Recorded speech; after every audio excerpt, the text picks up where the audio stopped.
Hey everyone. Hi. Hello. Welcome to another episode of Allison Rosen is your new best friend. I am very excited to introduce my guest. If you watched HBO's The Vow, then you are very familiar with her story, or listen to the very excellent CBC podcast about the NXIVM cult. She was heavily involved in NXIVM and then got out and is now an advocate for escaping. She can say this in a much more articulate way than I can, but escaping cults. She co-hosts with her husband the wonderful podcast A Little Bit Culty. Please put your hands together for Sarah Edmondson. Hello. Thanks Welcome. for having me. This is so fun. It's only taken us like 5 months, I think, to schedule this. Thanks for your patience with me. I know, but unlike many people who I have only met via email and Zoom, you were in LA for the second season finale screening of The Vow, and you invited me, so I got to meet you in person. That was fun. And it was very nice. So I feel like we go way back. I feel like we do too. That was a good excuse for me to see everyone I know in LA in one place, since I was only there for like 36 hours. But it's such a treat because I'm in the same boat. I interview people and I never get to meet them in person. So I got to do that with a couple people meeting IRL. That's right. So you're from Canada originally. Yes. You're now in Georgia. Yes. Yes. We moved to Atlanta, Georgia last summer. And I know that you just went through a move, right? Yeah. We moved in the summer and then we were like in a furnished rental, and now we're in a permanent rental until we find our house. So it's a lot of moving, a lot of unsettledness. This is my temporary podcast studio in the dining room, but getting there one day at a time. I like it though. I mean, look at these great curtains that absorb sound. YouTube.com/Allison Rosen to see the great but perhaps temporary curtains. Yes. So something I noticed at the screening so we watched the final episode, mm-hmm. and then you and the director, and forgetting who the third person was. Diane Benscotter. She was the cult deprogrammer that deprogrammed or tried to deprogram Nancy Salzman in The Vow. Right. So the three of you did a Q&A, and I noticed that you got quite emotional, understandably, but I was just wondering for you, what was your experience of that night? Well, there was a lot going on. I mean, it was emotional for me to be with people like Jahan, the filmmaker, who I hadn't seen in actually, I think, years. And a lot of friends from different parts of my life, some of whom I've known for decades. People that I tried to recruit, people that I did recruit, people that I've interviewed on the podcast. So there's a lot of interactions with just friends, which is emotional anyway, when it's all the history. And mm-hmm. Then to watch that episode with them. And I mean, there was so much, and I had actually seen it. I got to see it the night before just to prepare myself. So I wasn't a total wreck. And even still, it was emotional because it's the finale. So everything kind of gets wrapped up and I get to sort of settle into this chapter of my life is closed-ish. I'm still talking about it, but Nancy's in jail and Keith is in jail and Allison is in jail. Not you, Allison. Allison Mack. Allison Rosen is not in jail. Just to be clear. Not yet. Not yet. But the day's young. Yeah, the day is, yes. Lots could happen. And emotional also to see Nancy emotional, whether we don't know if she's authentically emotional. It seems like her emotion is authentic. This is my general consensus. We just don't know what she is crying about at the end of the vow. Some people are like, oh, I felt so much empathy. Some people are like, no, she's lying and she's putting on a show, or she's just crying for herself. We don't know. I tend to be more, I lean towards being empathetic. And regardless, I was emotional watching her go through that journey and imagining what it would be like for me if I had been in her shoes. So that, I think, is what empathy is. I don't know. I don't know where she's at now, but I guess all of the tears and emotion was an accumulation of all of those things. Mm-hmm. I found my heart sank a little. I was surprised by my reaction. Well, like by light of day, I don't know that I agree with my reaction, but emotionally my heart sank when I heard that Nancy had been sentenced and for how many years she was. And I think maybe the part where she was saying that she didn't want to go to jail because she takes care of her parents. I don't know what it was. But then I was talking to a friend of mine who's very excited that I'm talking to you because she's like obsessed with What's her name? The Vow. Her name is Robin Shore. Hi, Robin Shore. She's going to love this. She's like, Nancy knew. Nancy 100% knew. Whereas I'm a little more, I don't know if it's gullible or naive or just give people the benefit of the doubt. And I'm like, maybe she didn't know. I don't know. So what do you think? Let me let me just explain for someone who doesn't know who we're talking about. So there were two like main, leaders of NXIVM, Keith Raniere, who everyone called Vanguard, and Nancy Salzman, who people called Prefect. And there's this question of how much of the nefarious stuff Nancy knew. What's going on? Yeah. I mean, I think what you recognize by the end is that she knew a lot. In fact, she knew pretty much everything. But that being said, she also was indoctrinated, just like all of us were, to believe that those things were good. So I think that's the problem that people can't wrap their head around when they look at it. They're like, but your own daughter and like all these women. That being said, I'm not making an excuse for her. I'm just sharing what indoctrination looks like, which is, by the way, sidebar, I think one of the best things that The Vow did was show how deep indoctrination goes. Hence why there's still people loyal, which we can talk about later if you want. But that watching Nancy deprogram and unwind that indoctrination, whether she comes to terms with her responsibility, her culpability or not, we don't know. But she started to recognize that she was part of something bad, and that unwinding process has never been captured on film before, as far as I know. Most cult documentaries are, people talking in a chair going like, yeah, and 20 years ago, I was part of the Osho cult or whatever, like they're retroactively sharing what they went through. She's in real time unwinding, similar to how we did in season 1. But let me share something with you. And I'm not going to say this person's name to protect her, but this is somebody who was in the organization longer. She lived and worked in Albany and trained like with Nancy pretty like much more extensively than I did. And I just asked her last night what she thought of season 2. And she said, thought Nancy was very disingenuous, not believable from my experience of the situation. Only sad for herself and didn't own up to even her own daughters. I was pretty disgusted. Oh, wow. So there you go. I mean, I like I said at the screening, I went from being like, F you, Nancy, to by the end being like, I'd like to reconcile with her and at least talk to her. I don't like to have unresolved things with people. Like if I have a fight with somebody, I like to, make sure, even if we're not going to be friends, that we like part on good terms. You know what I mean? Right. I never got to do that with so many people, including Nancy and Lauren. I've already forgiven Lauren years ago. I hadn't forgiven Nancy, and not that I haven't forgiven her. I'm not like angry anymore, I guess is the best way I can say it. When did you realize that you were part of something nefarious? Nefarious. Probably when I realized that the initials on the symbol on my body was not a symbol for the elements, but with Keith's initials. And then a conversation I had with Mark where he shared with me that he heard that there was a secret society in Albany where women were being tasked to have sex with Keith.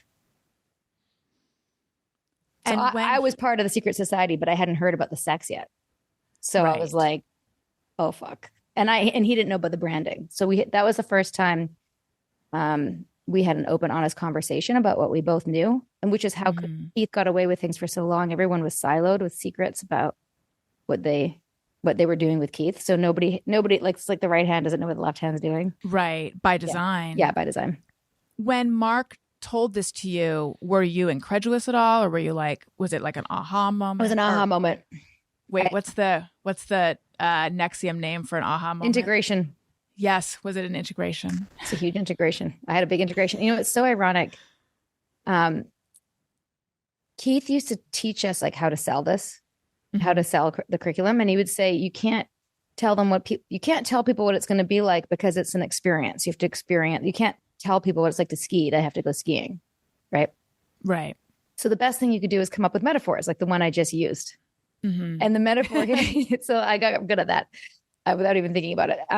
The metaphor he used to use was, do you remember the movie The Sixth Sense? Yes. So we talked about that in the info nights for ESP. And I'd say, okay, guys, do you remember The Sixth Sense? Remember, it's weird and like it's sort of a thriller and it's a mystery and it's a bit scary. But what do you find out at the end? One piece of information you find out at the end that you didn't know at the beginning. Do you remember what it was? Yes. Which is? Should we say it? Well, spoiler alert. Yeah. Spoiler alert. plug your ears if you've not seen The Sixth Sense. Okay, what is it? He's a ghost. Yeah. So Bruce Willis is dead. He died at the beginning.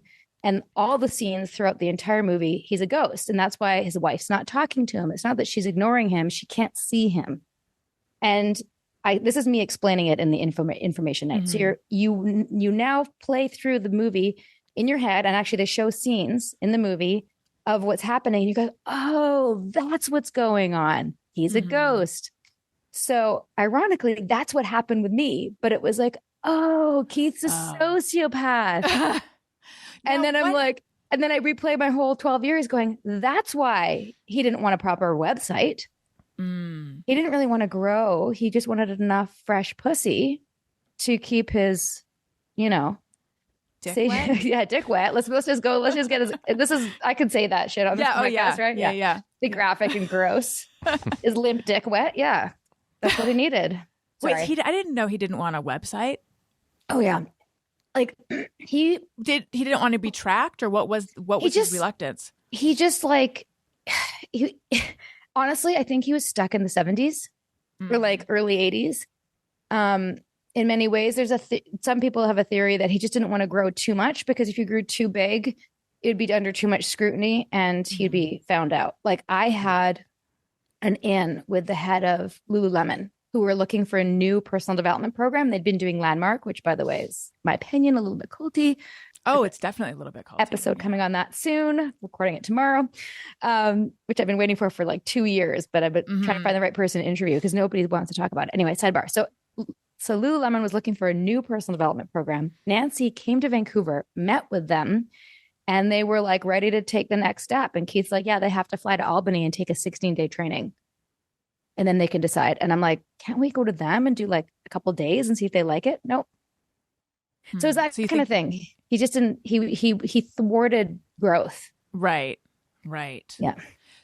You said that you realized he was a sociopath and then you kind of went back and, were able to see a lot of things clearly. Prior to that, what did you think he was? Like, what was your assessment of him? Well, I was told he was celibate, which is ridiculous, obviously, knowing what we know now. We were also told he was a renunciate, which means he doesn't have any material possessions, doesn't have a car, off the grid, doesn't need anything because he's so self-evolved. So he's like Buddha. It's like a monk, right? Right. I mean, I thought he was a quirky, philosophical, volleyball playing nerd who was highly intelligent, and all the women around him were just there to help make his life easier so that he could solve the world's problems. I just thought that was his team. I didn't realize it was his harem. You had nothing sexual with him. Ugh, no. I kissed him on the lips, but we all did. We all kissed each other on the lips. How did the like we would have kissed each other on the lips, right? Girls too. It wasn't just that. Was it ever discussed or explained, or was it just like you see people doing it, so you know that like this is how like Family Feud? Yeah, kind of both. I remember being uncomfortable with it at first, and somebody saying, that's how they do it in Europe. It's more intimate. This is a close community. We build humanity, and you don't have to do it. If you don't want to do it, don't do it. You weren't forced to do it.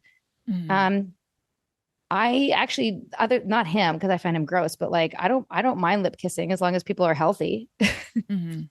Right. If it's somebody that I'm attracted to, great, bonus. Do you think that he wanted to have something inappropriate with you? I know that he had invited you on long walks a lot, and you didn't make the time in the middle of the night. Yeah, I mean, when I was in it, I didn't think so. In fact, like I saw him having very like helping women more intimately and being close with women in a way that I'm like, I wonder why he doesn't put that kind of energy into me. Like thinking that he was helping grow them, like coach them, But at the same time, feeling kind of repulsed and something inside of me always kept my distance, which I thought was my limitation. Like it was my that's what they made you think, right? That's what they made me think. Like I have some vulnerability. I have like I'm not emotionally available or vulnerability. I've struggled being vulnerable because he's so like he can just see you, which is true. Like when he looked at you, he'd be like seeing into my soul. So I was like, hey, gotta go. Like right, so it made you uncomfortable. Made me uncomfortable. But when I left, I wondered that, and then it wasn't till the trial when it was verified that he was excited when Lauren recruited me. And I think his exact words was, does she know that now she has to do whatever you say, including if you tell her to have sex with another man, she has to. So that sort of implies that was his plan, you know, right. And putting his initials on me would imply that also. And you're referring to one of the most shocking details of the whole thing, of course. The being branded. And if people want to know more about that, read your memoir, Scarred, or watch The Vow. Thank you.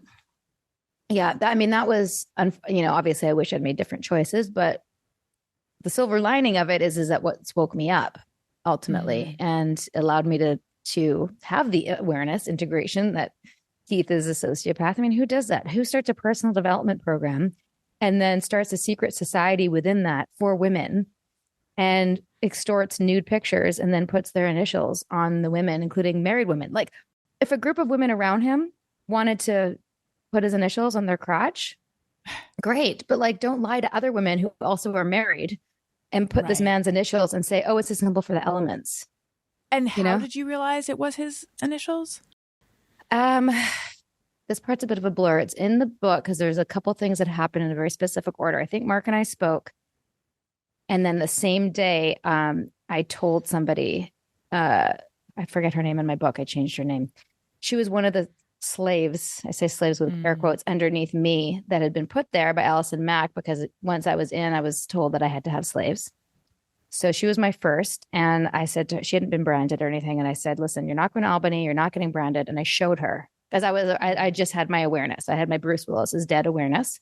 And I was like trying to figure out what to do. And I was like telling her, like, we're not doing this anymore. You're not my slave anymore. And I showed her the brand and she's the one who saw the KR. And that's my friend. And we also saw an AM, which Allison Mack, but it turns out I don't think that's the case. I think that Keith is far too narcissistic to share that monogram with anybody. Right. So on the most recent episode of A Little Bit Culty, which for some reason my tongue I keep saying, I want to say Elizabeth Culty, which I hope someone takes that name.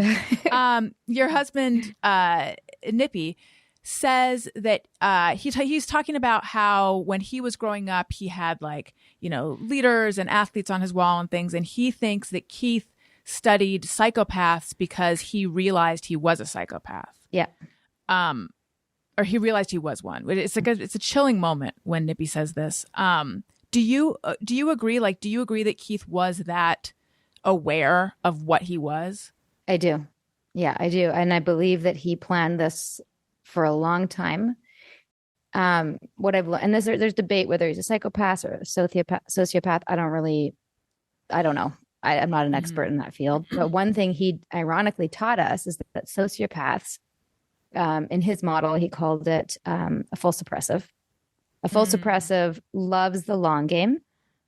They love to, if they don't like you, instead of just, murdering your dog or running over your dog as a neighbor, they'd slowly poison your dog over time and watch you suffer and not know what's happening to your dog and taking your dog to the vet and being upset about the dog, planning a long-term demise. Right. And he also said that sociopaths love to do what they're doing in plain sight.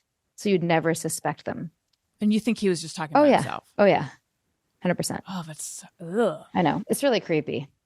I mean, the thing is, these people do exist. We just never assumed it was him. Right. And did he give examples of who he was talking about? Probably. I don't think he would...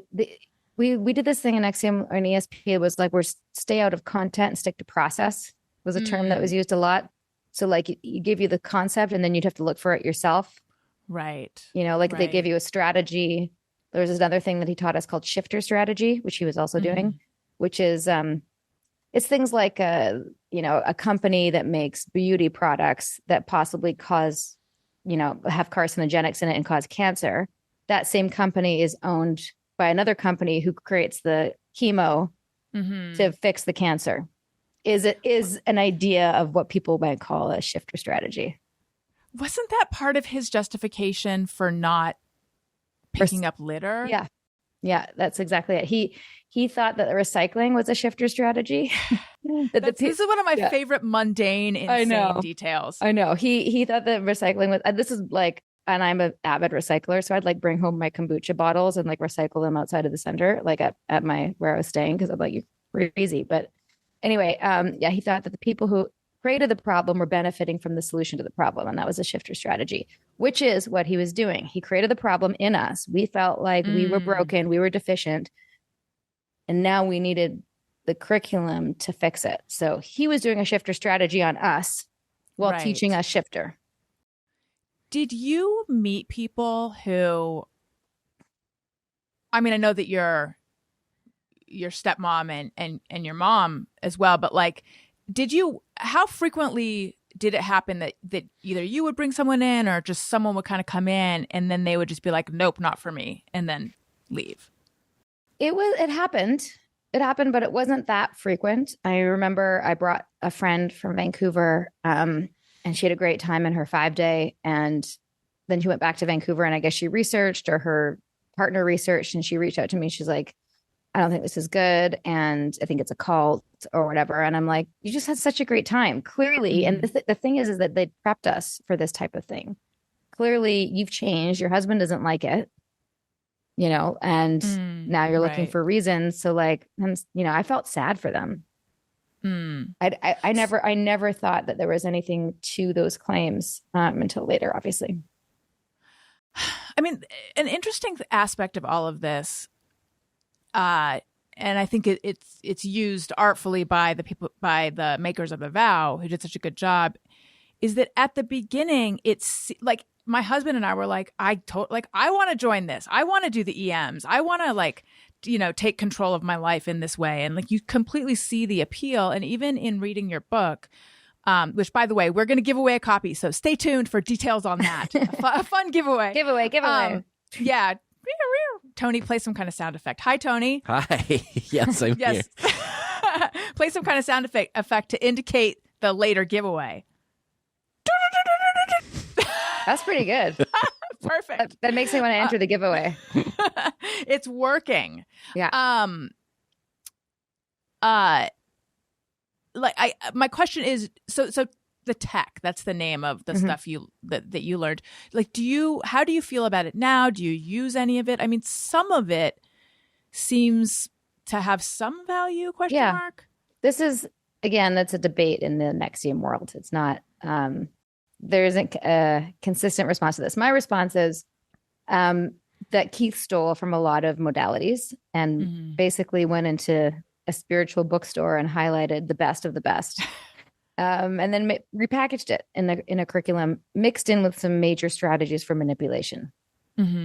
So I think that if people want to keep the curriculum and they don't sort of pull those things apart, it can be dangerous, because something like, for example, personal responsibility, that's a great concept. Something happens in your life, you go, my God, this thing happened to me and I'm such a victim, which doesn't necessarily serve you. Now, people can be victimized, which is a separate thing, right? But if you're acting as a victim in a situation versus like, how did I cause this and what responsibility?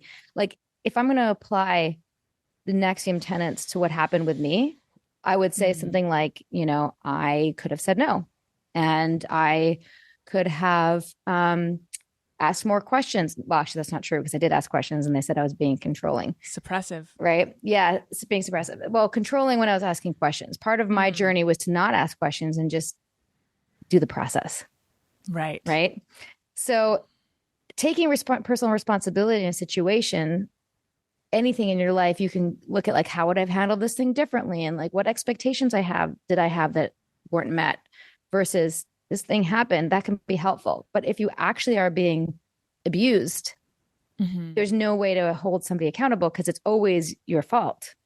Right. So a lot of the great aspects of NXIVM, things like personal responsibility, where it could be flipped to be manipulative. So if you don't really do that work, then you're still in cult mindset.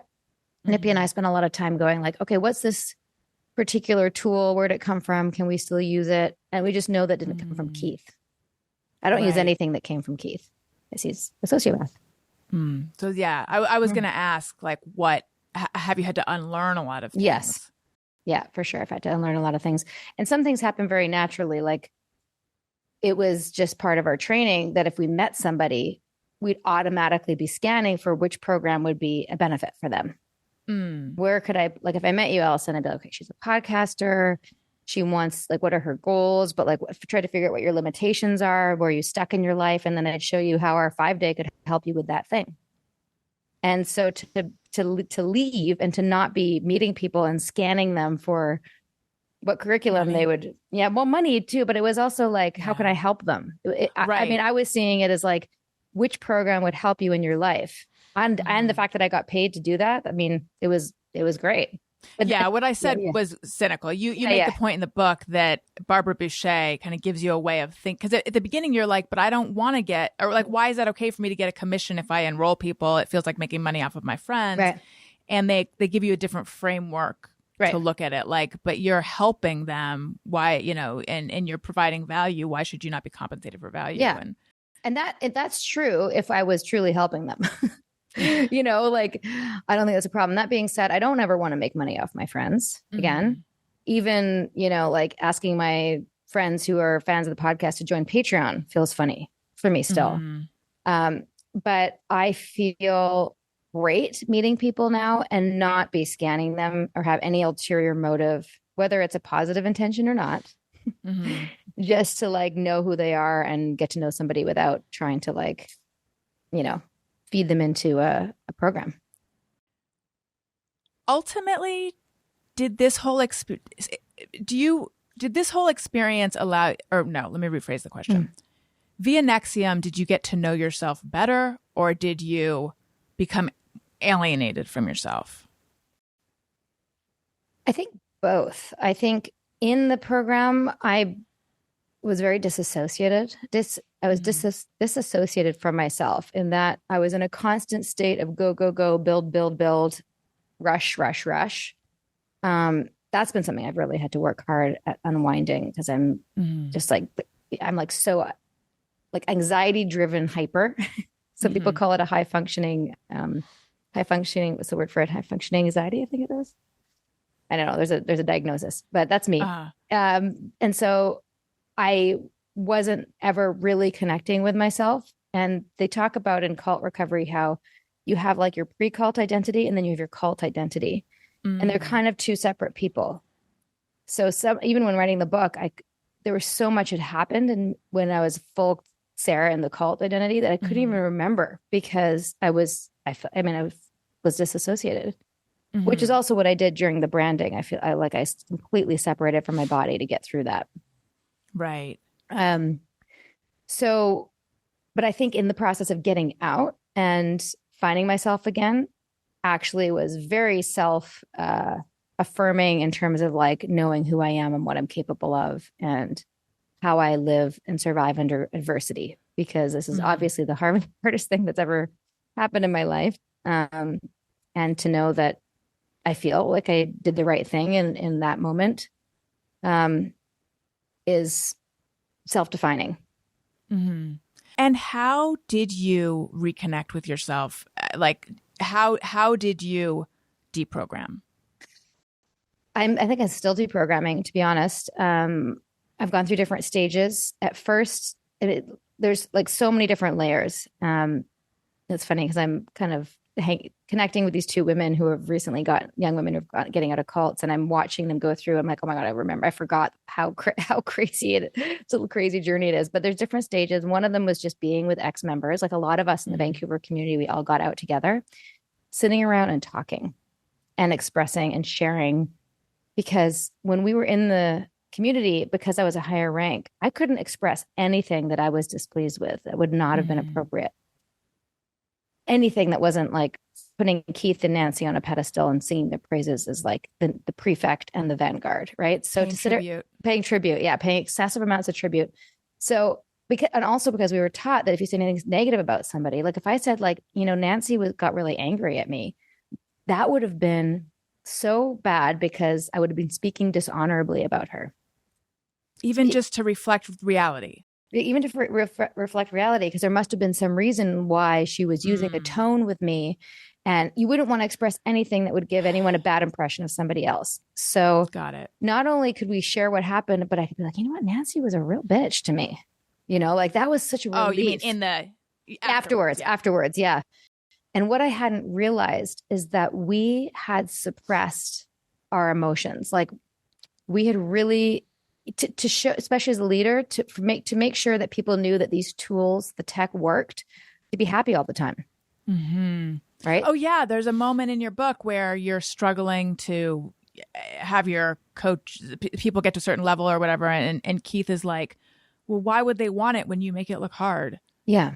In essence. Yeah. So you had your whole being had to exude something that sold it to them. Yeah, this is the best thing possible versus I'm struggling. And I was struggling. It was hard. It was hard to do what I was doing. I didn't realize I was emulating that, but that was the feedback he gave me. How much? So when you joined, you had a boyfriend who joined with you, and then you guys split up, and then at a certain point you met your now husband. How much could you be real with Nippy, like before you guys got out? Or was it like you weren't even being real with yourself? I think we were being real with each other as much as we could be. You know what I mean? Like if there were people that I didn't like, Claire Bronfman was somebody that I really struggled with and always thought that she was kind of nasty. I wouldn't have used those words, but like just really like not kind things that she'd done. And I couldn't really tell anybody that except for Nippy and maybe Mark Vicente. But I'd have to say it in an honorable way. Like instead of like, she did this and I don't like it, I'd be like, I'm really struggling with my perceptions. So it's like on me, right? Like I'm feeling really conflicted about this behavior. Like you have to be so careful. Right. So it's just so self-limiting. But yeah, Nippy and I, we would kind of bitch together about things that were not cool. I mean, there was this time where we weren't getting paid for things. That was also on Claire because she felt like we were being entitled. So because we were entitled, she was withholding money. In wanting to get paid for what you're owed. Exactly. I mean, and now I see it as gross money. But at the time I was like, I did this work. This was my job. And now you're withholding it. Like, it was just. Is that a cult thing? Because I worked a job. This is going to be annoyingly vague for people who are trying to figure out what this is. But I worked a job where people weren't allowed to ask when they were getting paid or ask about. I had a different deal, so it was like pretty cut and dry for me. But I watched other people they were just like, I hope I get paid, and I was like, this is insane. I don't know if it's a cult thing. I think generally the process of keeping people dependent is a cult thing. So, Claire and some of the leaders were notorious for like bringing people to Albany and promising them a career or what they called an ethical value exchange. Like you can take the curriculum for free, but we need you to do the admin or like to, clean the center or organize that, like some job. They'd give them like a job to do. And then people would be like, okay, well, I'm doing this job and I'm getting the curriculum, but like, how do I earn money to live? Yeah. Like how do I eat, And so there's a lot of people that were doing things like that in the company that were just, they basically became indentured slaves. This is before even the slave thing happened. Yeah. I think a lot of or something that a point that's made in a lot of the cult documentaries I've seen of late, or miniseries documentaries, is that you might think it's a certain personality type that is susceptible to joining a cult, but really anyone can find themselves in a cult. Do you agree with that? Do you believe that? Yeah. I mean, you're the children of therapists. Yes. So people might think. Maybe that made it the child of therapists. I am a child of therapists. I mean, here's what I've come to. Anybody in the right circumstances, in other words, it's not necessarily about being a vulnerable person. It's about a moment that's like situational vulnerability. So like everybody, even the most highest self-esteem, high functioning, successful person at some point in their life goes through a rough patch. You know, they realize they need to quit drinking, or they have a divorce, or somebody has an affair, or they're in between jobs and it's a low point. In one of those points, if they meet somebody that they trust, who's like, you know, hey, come check out this yoga class with me, or I want to bring you to my a friend's party. It's not, hey, come join the cult. Right. It's an invitation to something that is a step to something else. That is a step to something else. So anyone who says they're not susceptible to joining a cult, this is one of Nippy's big sound bites. He always says, like, if you think that you're not, then that makes you vulnerable, because you're not going to know what it looks like or sounds like when someone says, hey, check this thing out. You know, and because of things like The Vow and all the many cult podcasts and documentaries that are out there right now, people are starting to know the red flags. We get letters all the time being like, because of your podcast, I was invited to this thing that seemed totally benign. And then at the end, I was invited to this other thing, which felt weird. And I felt my internal red flags come up because I'd listened to your podcast. And then they went and Googled it and didn't do the thing. Right. So like, that's huge. If I had seen The Vow, if it was starring other people in 2005, when I joined, I never would have even gone to the 5-day, because I would have been like, you're trying to pressure me to join something. And I don't feel like if it's really that good, it'll still be there next month or next year. Right. That urgency. Yeah, that urgency. Did I answer your question? Yes, you did. Okay. On the Evan Rachel Wood episode of A Little Bit Culty, you guys are talking about questions that people ask that show that they don't really get it. And I think the specific question was, I think an interviewer had asked Evan Rachel Wood, like, sort of to go back to what we were just saying, like, you know, what was it about you that drew you to him, or what was it about him that blah, blah, blah. And of course I was like, oh my God, I don't want to ask a question that shows I don't get it. So what are the questions? What kind of questions make you feel that like, oh, this person just doesn't get it? Oh, I had one last night. She said something about, what did you say to lure them in? And I'm like, oh, I didn't lure anybody. Like that implies that I knew something. And people who don't know the whole story will look at me and go, how could you not know? How could you have missed all that? And how I missed it is that I wasn't there. I was in Vancouver. So I'd come for trainings every now and then when everyone was on their best behavior, and I wasn't living the day to day. Just to go back for 1 second, and then I want to come back to what you just said. When you said who's vulnerable or who's susceptible, it's everybody. But I also think, and what I've seen, at least from the people who are outspoken about it, generally that everybody is idealistic. Most of the people that I've seen want something better for themselves in the world. They want to be a part of something bigger. Many people want to be a part of a community. They want belonging. And those are very normal, natural things. Of course, there's people who don't want to be part of a community, right? And they just want to be on their own. And that's a certain type of person. So maybe they're not susceptible to a community cult like NXIVM, but maybe they're more susceptible to an online rabbit hole. And next thing you know, they're like at their computer and they're part of QAnon or something. Right. You know what I mean? So they feel like they have answers now to what's going on in the world, and there's this us and them, and then they feel good about themselves. So if somebody's like really lonely, obviously that can, you know, fill the void. Anyway, we could talk so much about that, but back to your question about what questions that indicate, I get it. Yeah, I mean, yeah, why do people join cults? I mean, that doesn't mean they don't get it. They just want to know why people join cults. Let me think. Yeah, I mean, why didn't? Oh, yeah. So when people ask, like, okay, you're at the night of the branding, why didn't you just walk out the door? Right? Why didn't you just leave if you didn't want to get branded? And that whole experience was designed to prevent you from doing that, and you had been just to defend you against this. You had been primed to think that if you have the urge to bolt, that means something, meaningful and profound is happening. Yes. And that because I'm so uncomfortable, it means I'm doing it right. And if I leave now, I'm not going to grow. I mean, there was so much gaslighting externally and internally in that moment to keep me there. So yeah, I mean, people who don't understand coercive control really can't wrap their heads around any of this. So I do definitely appreciate when people read my book. So thank you for doing that, because it gives people, I think, more of a scope of the steps.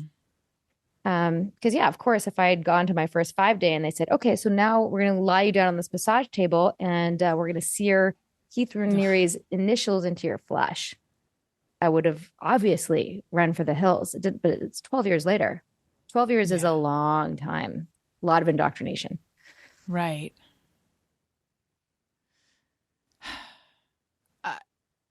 I'm thinking that for you personally, you had been in there 12 years, but also that particular level of like evil, Keith didn't.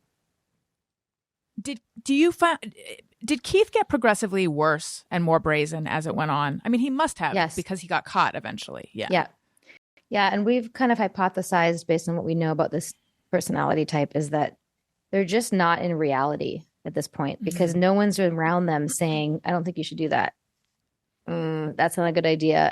And like for him, his, now we know Pam, who died, was his life partner. I thought it was his assistant, but, he thought that he had to secure his loyalty. He had to secure loyalty to him. So up until DOS, and we'd found this out from women who left before DOS was created. When they found out about DOS, they said that life in NXIVM as a member of his harem, like as a spiritual wife, was exactly the same. He was taking nude photos of them. So he had collateral. They had to be at his beck and call whenever he needed them or wanted them. And they were on restricted calories. They were sleep deprived. So it's basically, he just took all the things that seemed to work and made it into a system, called it DOS, and got other women to bring in other women for him and secured loyalty for him. I mean, I think they got into like under 30 women got branded, but over 100 were in DOS when we blew it up. They just hadn't been branded yet. What do you make of the people who are still loyal to him? And one of them is Nikki Klein, an actress who you had enrolled, right? Yeah, I brought her in like shortly after I got involved. We started at the same time, and we weren't super close. But when I met her, I was like, I think she'd like what what we were doing. I was shocked when she moved to Albany. Oh, right. She made that move, and I was like, why are you moving to Albany? She has a great acting career. She was a young actress, sold her place, big mistake. What do I make of the loyalists? It's hard because Nippy's really been like, please stop talking about it, because the more I talk, the more they dig their heels in. And I can hear him. He's going, you're talking about it. Sorry. Trying to figure out what to say. He's listening. You're not supposed to. You thought you were napping. Sorry. Hi, Nippy. Allison says hi. Listen, I want them all to live their best lives. I want them all to be free of this. I want them to move on. They think that they think they're right. And I think that, like when Nippy and I left, it was very difficult. It was very embarrassing. Nippy calls it the shit sandwich, a huge shit sandwich to eat, going, we were wrong on a public stage. And, my son's teachers know about this. My next door neighbor, who just thought I was an actor, knows about this. Like, everybody knows, right? And that was hugely embarrassing, but it had to be done. And now to admit it is a way bigger shit sandwich, because now they've denied all of the evidence. They've denied for them to admit it now. Yeah. They said like the whole trial was a farce. FBI planted evidence. All the women are lying. Sarah made it up and over exaggerated to get a book deal. It's kind of horrific. It's horrific. So, I fluctuate between really sad and then also like really angry, because these are my friends or former friends, shit talking me. And not just me, like the thing that I want to like slap them across the face with is, okay, let's just say that I made it all up. Okay. I loved the branding. I was so happy to get branded. And then I exaggerated it to, because Nippy was upset. That's part of their narrative. And to get out of my obligations in NXIVM. Okay, let's just say that's all true. What about all the other women? Right? What about the Fernandez sisters? Keith, there's evidence, it's totally documented without a shadow of a doubt that he had sex with 3 sisters, all of whom had abortions. They didn't know about each other. Some of them knew about each other. Many, many, many women have come forth and said, he abused me. He was horrible to me. My life was ruined. I can't have children because of me. Keith left his life partner in her own feces for hours. Like, all of this is documented, and they're going, yeah, but I wasn't there, and that wasn't my experience. Therefore, it's not true. Fuck you. I don't have to experience Hitler to know how horrible he is or was. Do you know what I mean? Mm-hmm. That being said, when I was in it, that's what I said. People would say, isn't there allegations? And I'm like, well, it's not my experience. So I know that it's their indoctrination, and I know it's their programming. I just want them to wake up. And I'm not going to be the one to do it. The more I speak about it, I'm trying not to. But it's hard. It's hard not to, because obviously I'm fired up about it. And I almost, like I've said, I kind of want to stop until they're out. But the more that I do it, I think it makes them dig in more, because they're like, no, Sarah's wrong. I'm right. Keith is good. They haven't had the Bruce Willis is dead moment yet. Right. And when they do, it's going to fuck them up. And it's going to be harder. Yes. What was your... Hold on, he's coming. I try so hard. Come say hi. It's Alison Rosen. You didn't meet her. I met her in LA. You can edit this part out if you want. Just no, that's fine. It's not live, but the video is there. Nippy just had a nap, although. I didn't really have a nap. Hi. He can't hear me, but hello. Nice to meet you. It's nice to meet you. Nice to meet you. Hi, Nippy. Nice to meet you. Likewise. I'm a fan of your podcast. Thank you. I'm a fan of it sometimes. Is she still talking about what I told her not to? He told me I can't talk. No, she wrapped it up. She put a button on it. Here's my thing. Here, speak in the mic. I just think the best thing you could do for them is leave them alone. But why? Okay, why? That makes sense. Because they need an adversary, and you're playing that role, and they get to feel good about being righteous about what they're doing, and you're letting them do that. And I think the more compassionate thing to do is just let them be, so they can go figure it out on their own. Is that my breath? Yeah. It's good. You need to brush your teeth. Fair. I love you. I can smell it through my cheeks. So one more question from me, and then we have some questions that listeners sent in. What was your experience like writing the book, and was it a legal nightmare?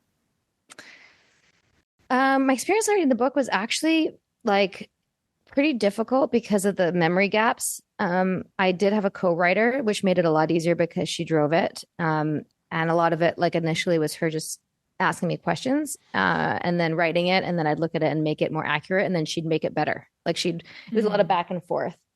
I wish that I'd had more time. Our publisher was trying to get it out around the time of Keith's sentencing, which it would have been, but then it got pushed because of COVID. I think something happened where it didn't happen then, but the book was ready, but it meant that I had one pass to edit. Mm-hmm. So when I read it, I'm like, there's some things that just aren't quite right for me. Yeah. How do you mean? I just wish I'd finessed some things, made it, there's some details that were left out, and I just wish I had more time with that. That's all. Mm-hmm. And it wasn't a legal nightmare. It did go through legal, a legal vetting, I guess, by the publisher, just to make sure. And there were some things that were cut out. I was pretty clear that I thought Keith had poisoned women, and they cut that out because that was I was allowed to allude to it. I wonder why all these women are dying. Is somebody poisoning their water system? And things like that. Right. But this is before his sentence. So it was a different time, So you feel strongly that he was poisoning them? I feel strongly that it's very possible that he was poisoning them. And I have somebody close to him who shared with me that he told them, because she was like, why are all these women who are totally healthy, kombucha drinking, green juice drinking, daily infrared sauna, walking healthy nut bars like me, getting cancer and these really obscure, aggressive forms of cancer? And he said, I think that someone's poisoning their water system and it wouldn't be hard to do. Ugh. And these are all the older women. And by older, I mean like 50s, like late 40s, early 50s were getting sick with cancer. And this is around the time when he hit it. There was like the old guard and the new guard. So I think he was making way for the new guard, the young women, the young nubile women. You said that Pam Cafritz was his life partner. We found that out after. But what do you mean? What does that mean? I mean, they were together all the time. And like I said, she was always like bringing him food or like driving him. So I was under the assumption that since he's celibate, that this was his assistant and she was like assisting him in his life so he could do science. But was she like the queen bee more than all the other ones somehow? Yeah. I mean, she'd been around the longest and she was also in the ranking system. She was a purple sash. So keep in mind, there's white students, yellow coaches, orange proctors, green senior proctor. That's where I got to. Blue counselor and 2 purple senior counselors. So she was one of those. And so she was the highest rank. But she was also like kind of a diss. So like I didn't really take her particularly seriously. She wasn't particularly intelligent. It wasn't actually until her memorial service. Did they talk about this in the vow? I don't remember. Her memorial service was the weirdest situation. It was the January before I left. And that's when I was like, were they together or were they just like partners? Oh, like partners or like partners? Like what kind of partners are we talking about here? Right. What about it was so weird? Oh, it was like they rented out this huge, it was called the Saratoga Springs Hall, I think. Is that what it's called, Nip? It's fancy hall. And there was like these stations, like a museum, where you could put on headphones and listen to like a narration about different things in her life. Like this was her running and this was her comedy and this was her life's purpose. And this was how she affected people. And there was like a video, they'd made videos of people doing like testimonials about Pam and her life at each station with like a mannequin wearing her running clothes. Oh, that's weird. It's creepy, right? That's super creepy. That's making me very uncomfortable. Yeah. Wow. And was everyone like, oh, this is so beautiful? I don't even remember. I think it was a very strange night. Also, the other thing that was strange was that Allison Mack took the mic and was like emceeing it as if she was kind of replaced her. And now we know that that's exactly what happened. Yeah. It was the new madam, the new Ghislaine Maxwell. That's who Pam was. She was Ghislaine Maxwell. Right. Ugh. To Keith's Epstein. Yeah. Okay, so we have some questions that listeners sent in. I'm on Patreon, patreon.com/Allison Rosen, all sorts of rewards. There's bonus episodes of The Friend Zone. That's my Patreon podcast. I just did a huge Ask Me Anything episode with all sorts of juicy stuff that you guys might be wondering about. And there's a level where you can text me and I'll text you back. And also you can get your questions in for the guests ahead of the line. And we have a little song. Questions from our fans. So a lot of great questions. As I'm looking through them, I'm realizing that we have discussed a lot of them. And since we are pressed for time, if I think that we've already done the question, I'm not going to bring it up. So Lisa Murphy Tate says, were you looking for guidance in your life? What was your upbringing? Were you raised with a belief system or religion? That's a lot of questions. Let's get her maybe just the one of like, were you raised with a belief system? Let's get her my book because I do break that down. But I was like, my mom's Jewish, my dad's not.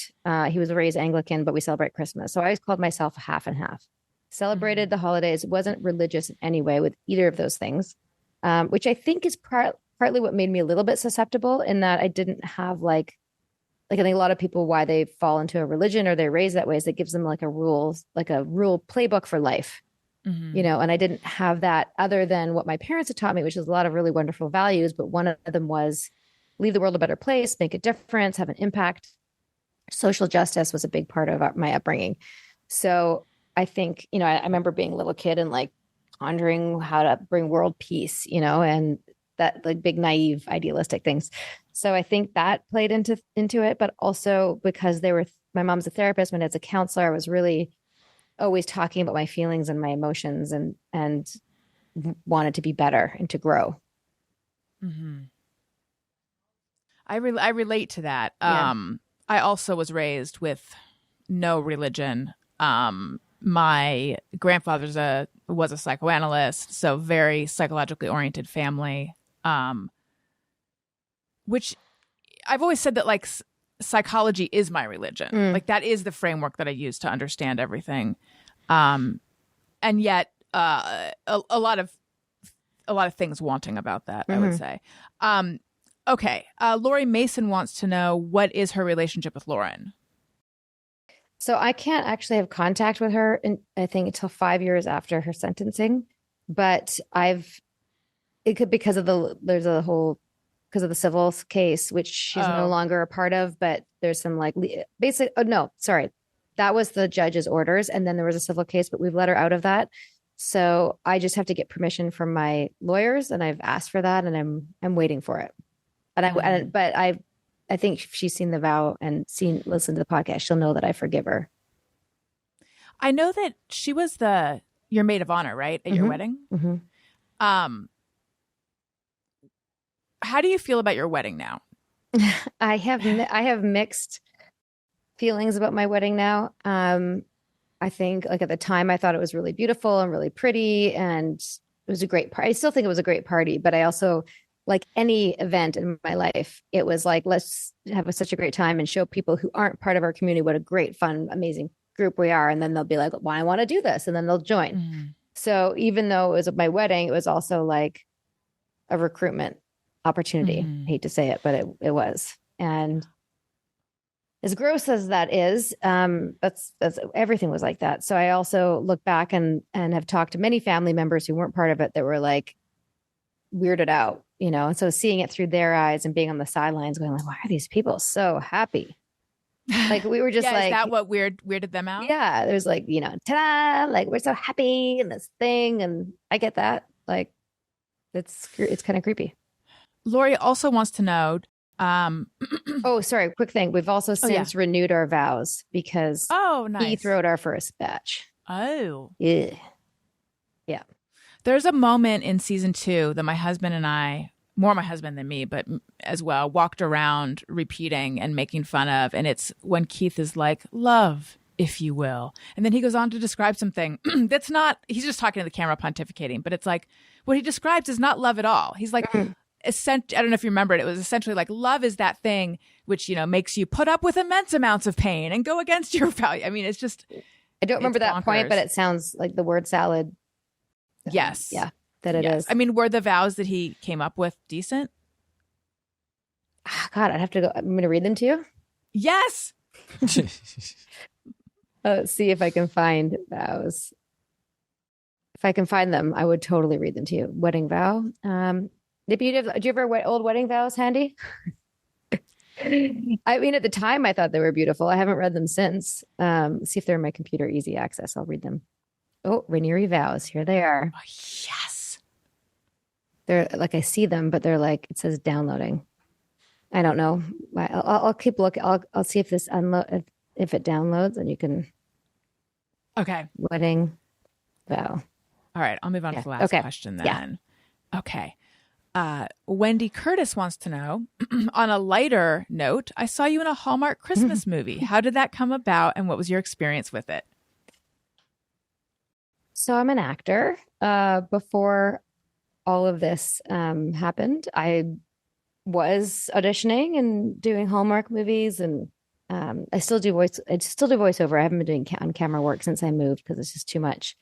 But I auditioned for Hallmark and did that movie. I think that's probably the one with my girlfriend, Jen Finnegan. She's the one who I was sitting with at the Vow event.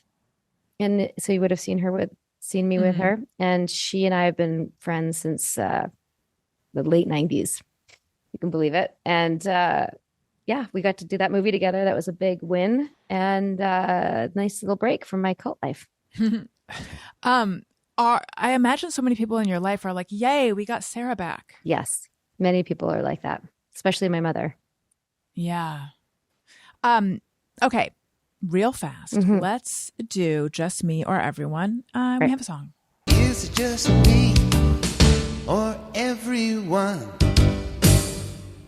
All right. Sarah, do you have a Just Me or Everyone? Yes, I do. And it actually relates to NXIVM. So sometimes I have a tendency to over think things and to catastrophize. And when I catastrophize, I don't just see the thing like, you know, if I'm walking by a dark alley and I get scared. It's not just like I picture myself dead. I picture the headline, like local actress found stabbed in alley. And so, or like I'm feeling nervous on a plane. Then I'm like the headline, like Edmondson whistleblower family was tragic plane crash or whatever. Like I picture the thing. But I've been doing this like since I was a teenager, and I shared this once in NXIVM, and Allison Mack was there, and we were laughing because in my headline I called it like local actress, and hers was like Smallville actor. Like she was much more famous than I was.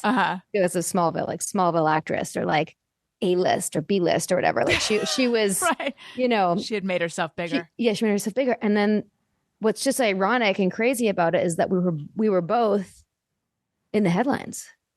Like headlines actually were made. Like for her, it was, you know, Smallville actress and sex cult, like terrible headlines. Thanks, media, you know, for humiliating all of us. But yeah, that's something that I wonder if other people do. I'm sure other people do that. Yeah. I don't do that specifically.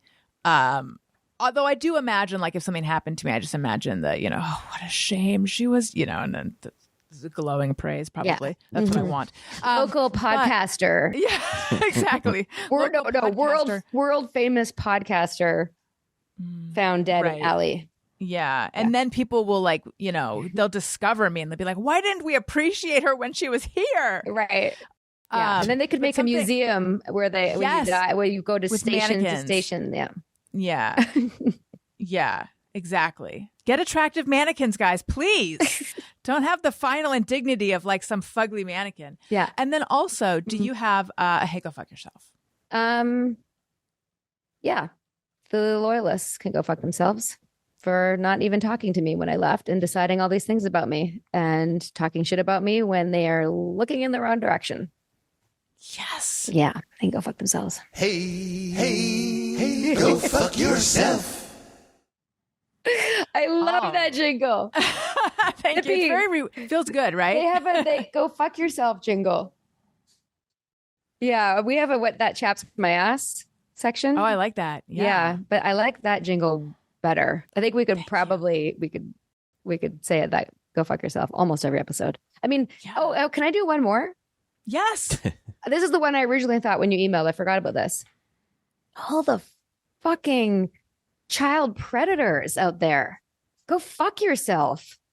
Don't mess with the kids. Yeah. Hey, go fuck yourself. All right. I'm done. Here's a bit of it, just me or everyone. I feel like this is probably, and it's just me or every parent. I imagine you too, though. But like when I imagine someone potentially harming my kids, I am like, I want to kill them. You know what? That's everyone. I don't even need to bring this up. No, it's true. It's true. I actually, sidebar, I just interviewed somebody who I was listening to her podcast, and she did one about like how to protect your kids from predators and pedophiles. And there's lots you can do that I didn't know about. I'll send it to you. What is her podcast? It's called The Deep with Zoe Marshall. She's from Australia. Okay. Yeah. And so I was like, it's really good. Did the vows download? Oh, let me see. Oh, okay. So, okay. No, this is not the attachment, but this is a chunk of it in the body of the email. Okay. Ready? Mm-hmm. Oh my God. This probably sounds like word salad. Love stands in contrast to the fear of isolated human existence. It is expansive and all-encompassing. never small, contracted, or guarded. It goes beyond all circumstances and situation, never limited or produced by anything of this world. Whenever we recognize love through any gateway of thought or form, it seeks to fill and touch even the darkest corners of our lives.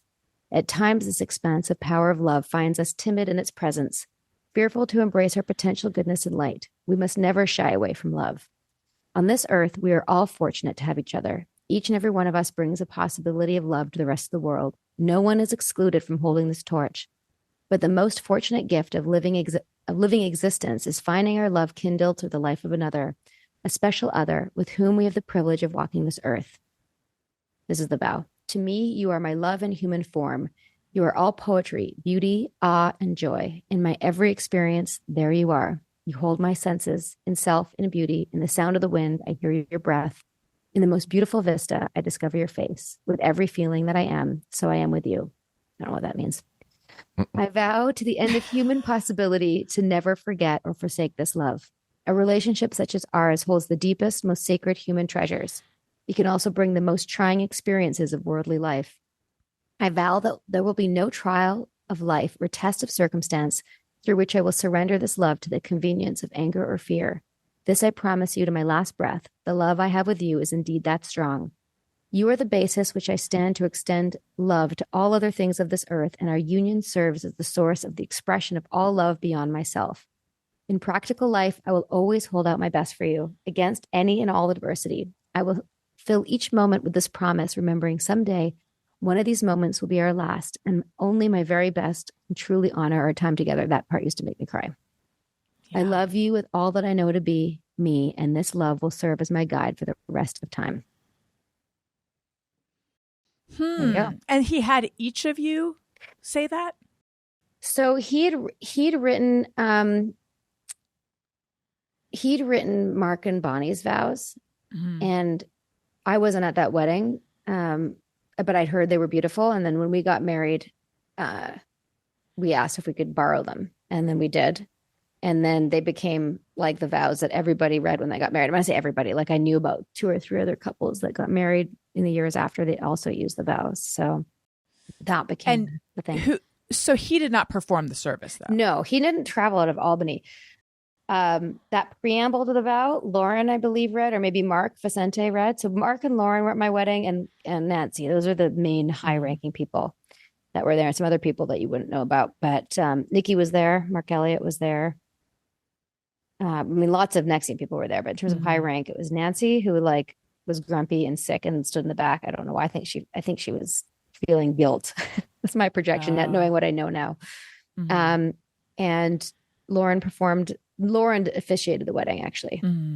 Technically, Nippy and I were already married. We had done the stuff to get his permanent residence in Canada going. So we were married, and then we were just having a big party. So she officiated the ceremony, but it was, got it, you know, the pomp.